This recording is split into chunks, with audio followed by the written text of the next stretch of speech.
ओम तत्सत ब्रह्माणे नमः।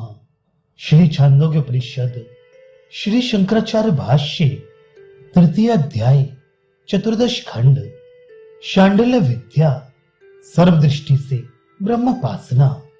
अब फिर उसी त्रिपादमृत अनंत गुणवान अनंत शक्ति और अनेक प्रकार से उपासनीय ब्रह्म की विशिष्ट गुण युक्त और शक्तिमान रूप से उपासना का विधान करने की इच्छा से श्रुति कहती है, ये सारा जगत निश्चय ब्रह्म ही है। ये उसी से उत्पन्न होने वाला, उसी में लीन होने वाला और उसी में चेष्टा करने वाला है। इस प्रकार शांत राग द्वेष रहित होकर उपासना करी, क्योंकि पुरुष निश्चय ही कृतमय निश्चयात्मक है। इस लोक में पुरुष जैसे निश्चय वाला होता है, वैसा ही यहां से मरकर जाने पर होता है। अतः उस पुरुष को निश्चय करना चाहिए। यह अर्थात नाम रूप में विकार को प्राप्त होने वाला और प्रत्यक्ष आदि प्रमाणों का विषयभूत जगत ब्रह्म कारण रूपी है। वृद्धतम अर्थात सबसे बड़ा होने के कारण वह जगत का कारण ब्रह्म कहलाता है। ये सब ब्रह्म रूप किस प्रकार है, ऐसा प्रश्न होने पर श्रुति कहती है, तेज अप और अन्नादि क्रम से सारा जगत उस ब्रह्म से उत्पन्न हुआ है, इसलिए यह तज है, तथा उसी जनन क्रम के विपरीत क्रम से उस ब्रह्म में ही लीन होता है, अर्थात तादात्म्य रूप से उसमें मिल जाता है, इसलिए तल है। और अपनी स्थिति के समय उसी में अनन प्राणन यानी चेष्टा करता है, इसलिए तदन है।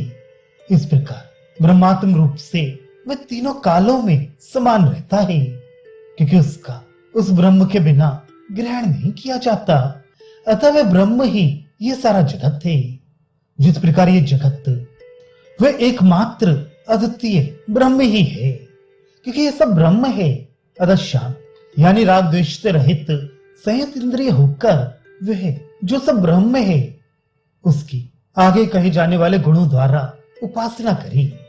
उसकी किस प्रकार उपासना करे सो बतलाते हैं। कृतु निश्चय यानी अध्यवसाय को कहते हैं, अर्थात ये ऐसा ही है, इससे अन्य प्रकार का नहीं है। ऐसी जो अविचल प्रतीत है वही कृतु है, उस कृतु को करे। इस प्रकार इसका व्यवधान युक्त उपासित इस क्रिया से संबद्ध है, किंतु उस कृतु के करने से क्या प्रयोजन सिद्ध करना है, अथवा किस प्रकार वह कृतु करना चाहिए, तथा वह कृतु करना किस प्रकार अभीष्ट अर्थ की सिद्धि का साधन है, इस सब विषय का प्रतिपादन करने के लिए ही अथ इत्यादि आगे का ग्रंथ है।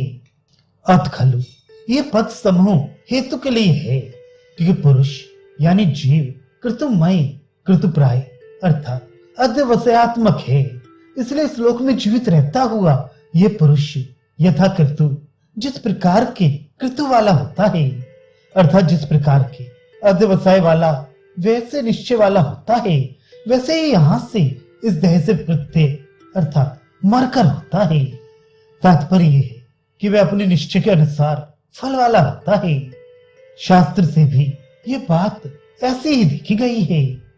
जिस भाव को स्मरण करता हुआ अंत में शरीर त्यागता है, उसी उसी भाव को प्राप्त होता है, क्योंकि ऐसी व्यवस्था शास्त्र प्रतिपादित है। अतः इस प्रकार जानने वाला वह पुरुष कृतु करे। जिस प्रकार का कृतु हम बतलाते हैं वैसा ही कृतु करे, क्योंकि इस प्रकार शास्त्र प्रमाण से निश्चय के अनुरूप ही फल मिलना सिद्ध होता है, इसलिए उससे वह निश्चय करना चाहिए।